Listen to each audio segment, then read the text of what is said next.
আসসালামু আলাইকুম রহমতুল্লাহি ওবরকাতুহু। সম্মানিত দর্শক, আওয়ামী লীগ আসলে কী করছে, কী করবে, আওয়ামী লীগের ভবিষ্যৎ কী? এটা নিয়ে আওয়ামী লীগের লোকজনের যত না চিন্তা, তার চাইতে আওয়ামী লীগ বিরোধী যারা শক্তি, তাদের সারাক্ষণ এক ধরনের মাথা ব্যথা কাজ করছে আওয়ামী লীগকে নিয়ে। আওয়ামী লীগকে নীরব করার জন্য, নিস্তব্ধ করার জন্য, আওয়ামী লীগের গতিপথ রুদ্ধ করার জন্য যা কিছু করা দরকার সব কিছু করা হচ্ছে। যেমন ধরুন, পদ্মা নদীতে বাঁধ দেওয়া হয়েছে। কী বাঁধ দেওয়া হয়েছে? ফারাক্কা বাঁধ। আওয়ামী লীগের ফ্লো যাতে পদ্মা নদী দিয়ে আসতে না পারে, এজন্য উজানে, রাজনীতির উজানে এরকম ১০০টি ফারাক্কার বাঁধ সরকার তৈরি করে রেখেছে। কিন্তু এরপরেও আওয়ামী লীগের জোয়ার, আওয়ামী লীগের ঢেউ সমস্ত সেই বাঁধের যে উচ্চতা সেটাকে অতিক্রম করে তারা রাজনীতির নদী, নালা, খাল, বিল সব টইটুম্বুর করে ফেলছে। কেন কেন কেন? আবার ফারাক্কা বাঁধের সাথে আরও বড় কয়েকটি বাঁধ রয়েছে, যেমন আসওয়ান বাঁধ, খুব বিখ্যাত একটি বাঁধ। এরকম আসওয়ান বাঁধ তৈরি করা হয়েছে তাদেরকে ঠেকানোর জন্য, তারা যেন আসতে না পারে। যেমন প্রকৃতির ভারতবর্ষকে সেই পৃথিবীর সমস্ত আক্রমণ থেকে বাঁচানোর জন্য ৩টি রক্ষা কবচ রয়েছে। একটি হলো হিন্দুকুশ পর্বত, মানে যেই হিন্দুকুশ পর্বতমালা শুরু হয়েছে সেই হিন্দুকুশ পর্বতমালা অতিক্রম না করে কেউ ভারতবর্ষে আসতে পারবে না, খুবই দুর্গম। এবং এই হিন্দুকুশ পর্বতমালা যাকে বলা হয় ভারতের একটা রক্ষা কবচ। তো ওদের আওয়ামী লীগকে ঠেকানোর জন্য জামাত, বিএনপি, এনসিপি, ইনুস এরা সবাই মিলে তাদের আসার পথে বড় বড় হিমালয়, কিলিমানজারো, আল্পস, হিন্দুকুশ পর্বত এরকম অসংখ্য বাধা তৈরি করে রেখেছে। সেই বাধার মধ্যে তারা এখন সরকারিভাবে নিষিদ্ধ, তারা এখন সংসদের আইন দ্বারা নিষিদ্ধ। তাদের বিরুদ্ধে পত্রপত্রিকা যেভাবে লিখে বলে যে ঘৃণা তৈরি করা হয়েছে, কিন্তু তারপরেও যেভাবে সেই নেপোলিয়ন বোনাপার্ট আল্পস পর্বত অতিক্রম করে ইটালি আক্রমণ করেছিলেন, তারও ২০০০ বছর আগে, অর্থাৎ নেপোলিয়ন বোনাপার্টের ২০০০ বছর আগে মহাবীর হানিবল তিনি এই আল্পস পর্বতমালা অতিক্রম করে স্পেন থেকে তিনি ইটালিতে এসে উপস্থিত হয়েছিলেন, রোম আক্রমণ করেছিলেন এবং একটা যুদ্ধে ৮০,০০০ লোকে মেরে ফেলেছিলেন। দ্যাট ওয়াজ দ্য, মানে বলা হয়, miserable worst night fair ever made in the decisive battle around the world. তো যাত্রাপথে প্রকৃতি অনেক কিছু তৈরি করে রাখে, কিন্তু যারা এই বাধা অতিক্রম করতে পারে তারা তছনছ করে দেয়। চেঙ্গিস খানের জন্য দুটো বাধা ছিল। একটা হলো তিনি যখন খাওয়ারেজম সম্রাট জালালউদ্দিনের সাম্রাজ্য গুরগাঁও আক্রমণ করেন, তখন পৃথিবীর সবচেয়ে বড় ওয়াল ছিল গুরগাঁওয়ে, ইভেন বেটার দ্যান কনস্টান্টিনোপল। তছনছ করে দিয়েছিলেন তিনি সেটিকে।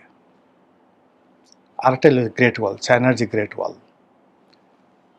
বহু ধরে, মানে চেঙ্গিস খানের জন্মের ১০০০ বছর আগের থেকে এই গ্রেট ওয়াল নির্মিত হয় এবং সেই গ্রেট ওয়াল দিয়ে পুরো বেইজিংকে মানে ঘেরাও করে রাখা হয়েছিল। আবার সেই গ্রেট ওয়ালের মধ্যে বেইজিং শহর, তার মধ্যে আবার আপনারা যারা বেইজিং গেছেন সেখানে দেখবেন রাজাদের বসবাস করার জন্য যে রাজপ্রাসাদ, এটাকে বলা হয় ফরবিডেন সিটি, নিষিদ্ধ নগরী। এমনভাবে সেটা ওয়েল প্রোটেক্টেড করা হয়েছিল যে ওই নগরীতে কেউ প্রবেশ করতে পারে না, নো ওয়ান এক্সেপ্ট পারমিশন। এই জন্য এটিকে বলা হয় নিষিদ্ধ নগরী। সেই চেঙ্গিস খান যখন বেইজিং আক্রমণ করেছিলেন, তছনছ করে দিয়েছিলেন, গ্রেট ওয়াল থেকে শুরু করে এই নিষিদ্ধ নগরের ওয়াল তছনছ হয়ে গিয়েছিল। এখন আওয়ামী লীগের বিরুদ্ধে যে সকল গ্রেট ওয়াল তৈরি করা হয়েছে, যে সকল নিষিদ্ধ নগরী তৈরি করা হয়েছে, the great wall of Constantinople, the great wall of Gurgaon তৈরি করা হয়েছে, সেইগুলো অতিক্রম করে ছাত্রলীগ জয় বাংলা বলছে, যুবলীগ জয় বাংলা বলছে, মাইরে ফেলাবো, খাইয়ে ফেলাবো বলছে, পোস্টার টানাচ্ছে, মিছিল করছে। মানে এটা কি ধরনের কথা? কেন এরকম হচ্ছে? হোয়াই? আওয়ামী লীগের কি কোনো মা-বাপ নেই? আওয়ামী লীগের কোনো লজ্জা শরম নেই? কোনো ভয় নেই? মানে এরা কেন এই কাজগুলো করছে? এটা নিয়ে আওয়ামী লীগের যারা বিরোধী শক্তি তারা রীতিমতো অবাক হয়ে গেছে। যে প্রকৃতির অনেক প্রাণী আছে, অ্যাটলিস্ট সবারই কিছুটা লজ্জা শরম থাকে, কিন্তু আওয়ামী লীগের কী অবস্থা? এই কয়দিন আগে আমরা তাকে তাড়িয়ে দিলাম, আওয়ামী লীগ নিষিদ্ধ, আওয়ামী লীগ কোনোদিন আর বাংলাদেশে ফিরে আসতে পারবে না। কিন্তু এই এত কিছু করার পর আওয়ামী লীগের কোনো লজ্জা নেই, তারা বুক ফুলিয়ে হাসছে, দেশে দেশের বাইরে কথা বলে যাচ্ছে, তাদের মুখ যেটাকে আমরা রাগ হয়ে বলি চোপা, চোপা বন্ধ করা যাচ্ছে না।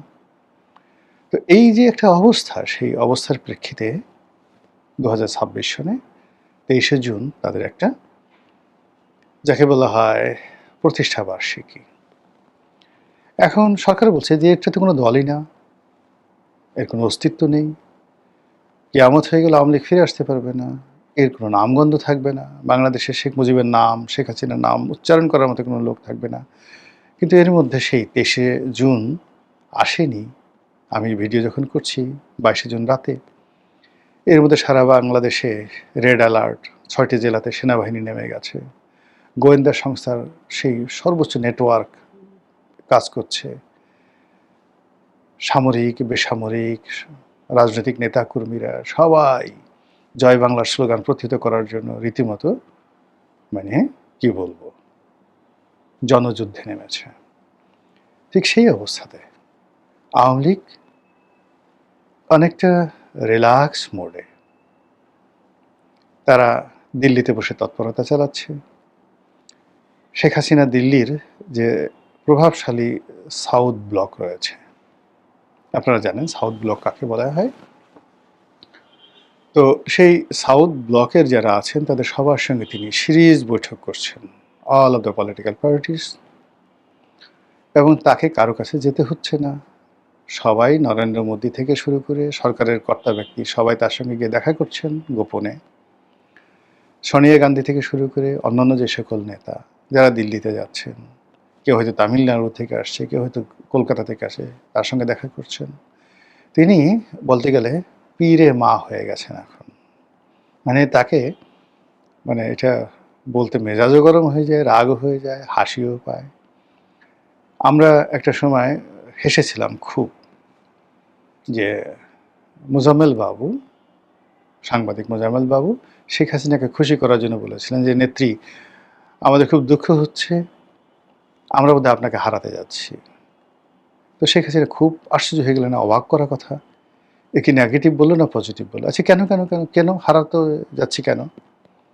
তখন বললেন যে আপনি তো এখন আর আমাদের জাতীয় নেত্রী নেই, আপনি এখন আন্তর্জাতিক নেত্রী হয়ে গেছেন, এই জন্য এখন আপনি বিশ্ব নিয়ে চিন্তা ভাবনা করবেন, আমরা তো আর আপনাকে পাবো না।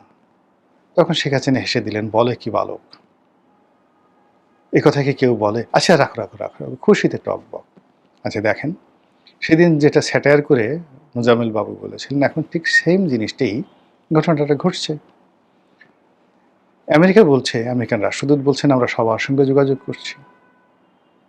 ফলে তিনি ব্রেন্ট ক্রিস্টেনসেন যে দিল্লি গেলেন, তিনি যে শেখ হাসিনার সঙ্গে দেখা করেননি, আপনাকে বলতে পারবেন দেখা করেননি? ভারতে যারা জয়শঙ্কর ছয়শঙ্কর তারা দেখা দেখা করছেন, সেটা ভালো কথা। আমেরিকান যে সমস্ত লোকজন দল বেঁধে খুব সাম্প্রতিক সময় দিল্লিতে আসছে, এই যে মোসাদের যাকে বলা হয় লোকজন, ইসরায়েলের লোকজন, এখন এই যে যে সকল কথাবার্তা হামাস নিয়ে বলছে, তারা যে শেখ হাসিনার সাথে দেখা করেনি, আপনি কি করে বলবেন বলেন তো? ব্রিটিশ যে রাষ্ট্রদূত সারাহ কুক, তিনি যে শেখ হাসিনার সঙ্গে কথা বলছেন না, দেখা করছেন না, তারপরে আবার তারেক রহমান সাহেবের সঙ্গে দেখা করে কথা বলছেন না, আপনি আমি কি করে জানবো বলেন তো? নরেন্দ্র মোদী শেখ হাসিনার সঙ্গে দেখা করার পর কেন বারবার তিনি 3 থেকে 4 বার তিনি কলকাতাতে এলেন?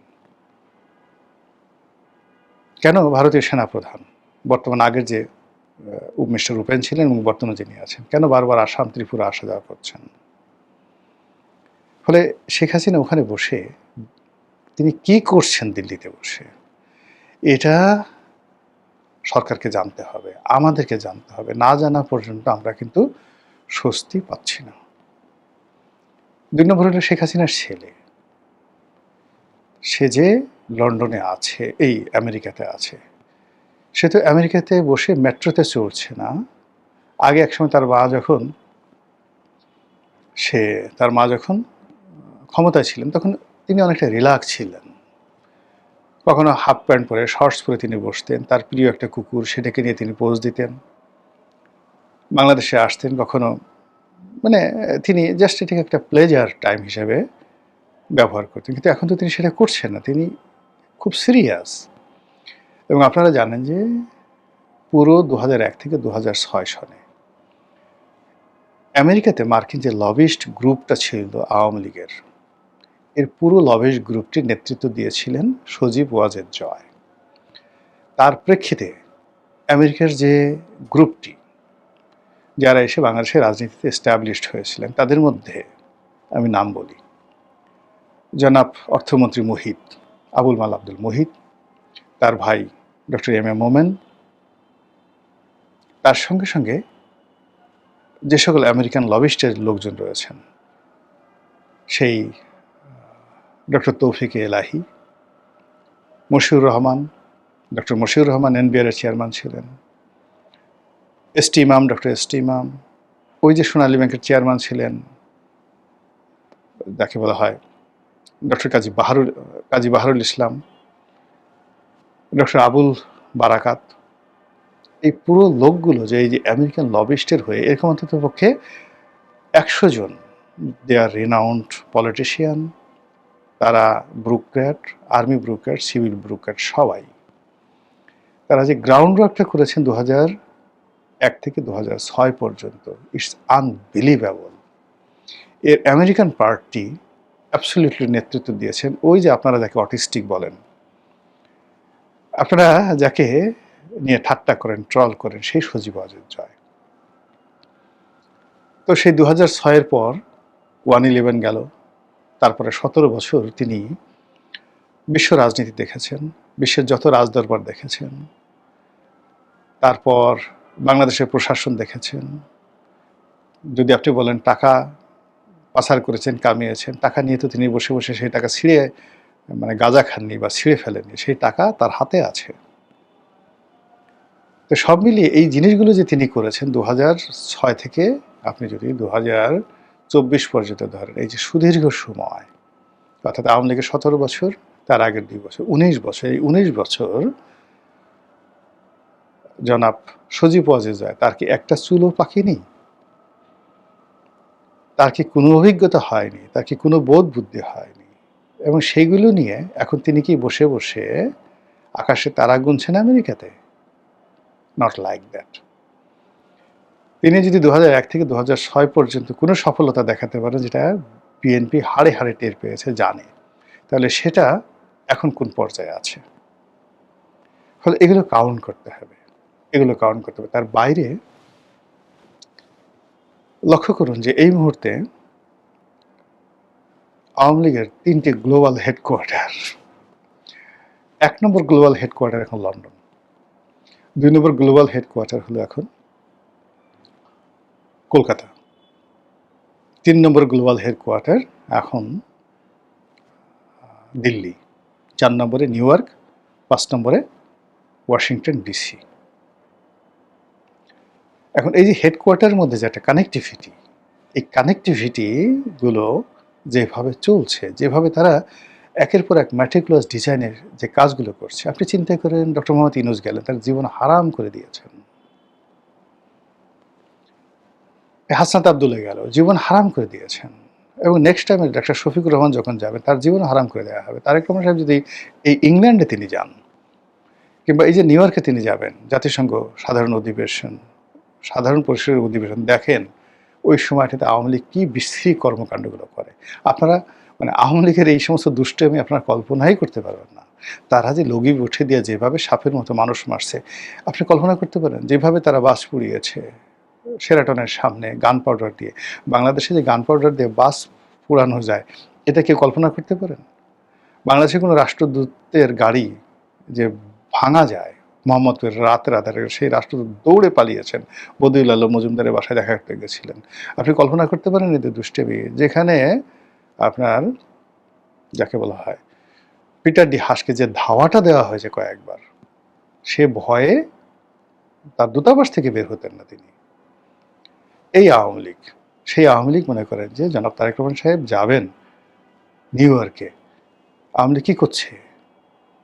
যারা মোষ কামাতো তারা মোষ রেখে দিয়েছে, যারা মানে চুল মিলিটারি স্টাইল রাখতো তারা এখন সেই বাবরি চুল রাখছে। আপনি দেখেন ওই যে ঢাকার মেয়র ছিল খোকন, আমাদের ভাই সাইদ খোকন, সে কিভাবে সে লম্বা চুল রেখে মোষ রেখে যেইভাবে সে সংগ্রামী ভাষণ দিচ্ছে। ঢাকাতে সাইদ খোকনের ভাষণ আমরা শুনেছি, কিন্তু ওই যে বিদেশে থেকে এখন সে যে ভাষণ দিচ্ছে, আমার কাছে মনে হচ্ছে দ্বিতীয় বঙ্গবন্ধু। এইভাবে তারা তাদের যা কিছু আছে, কারো কাছে হয়তো চাকু আছে, কারো কাছে তলোয়ার আছে, কারো কাছে অস্ত্র আছে, কারো কাছে লাঠি আছে, কারো কাছে যা কিছু আছে সব কিছু তারা শানিত করছে। যার কাছে ড্যাঙ্গুডি আছে সেই ড্যাঙ্গুডিও তারা পলিশ করছে ঠিক মতো করে। তাদের যারা বিরোধী শক্তি আছে তাদের সঙ্গে লড়াই করার জন্য, সংগ্রাম করার জন্য, মোলাকাত করার জন্য তারা যাকে বলা হয় মানে কাউকে ছাড় দিচ্ছেন। আপনি চিন্তা করেন, হাসনাত একেবারে তরুণ একজন, হাসনাত আবদুল্লাহ তরুণ একজন সংসদ সদস্য, যেখানে বিএনপির কোনো লোক তাকে পাত্তা দিচ্ছে না।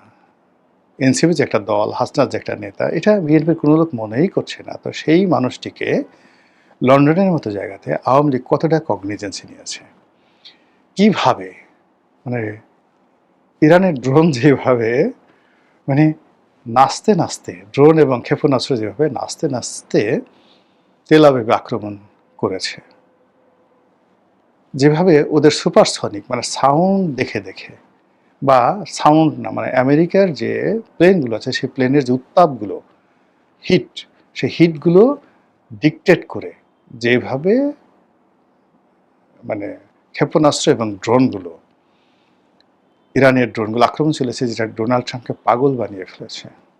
একইভাবে হাসনাত আবদুল্লাহর মতো একজন অনুল্লেখ্য মানুষকে, আওয়ামী লীগের তুলনায় অনুল্লেখ্য মানুষকে তারা যে এফোর্ট দিয়ে লন্ডনে যা কিছু করছে এখন নিয়ে, তাকে মামলা দেওয়া, আসামি করা, তাকে ডিম মারা, তাকে দাবরানি দেওয়া, তাকে দৌড় দেওয়া, হিথ্রো এয়ারপোর্ট থেকে শুরু করে এখন পর্যন্ত তার জীবন যেভাবে তছনছ করে দিচ্ছে, তো তাকে যদি হাসনাতের মতো একটা লোককে পেয়ে যদি আওয়ামী লীগ এভাবে বাটাম দেয়, তাহলে তার সাথে বড় বড় যারা আছেন তাদেরকে পেলে কি করবেন আপনি বোঝার চেষ্টা করেন।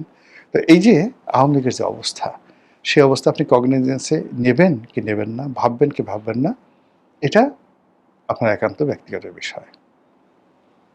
মহান আল্লাহ আমাদের সবাইকে হেদায়েত দান করুন এবং হেফাজত করুন। আসসালামু আলাইকুম রহমতুল্লাহি ওয়া বারাকাতুহু।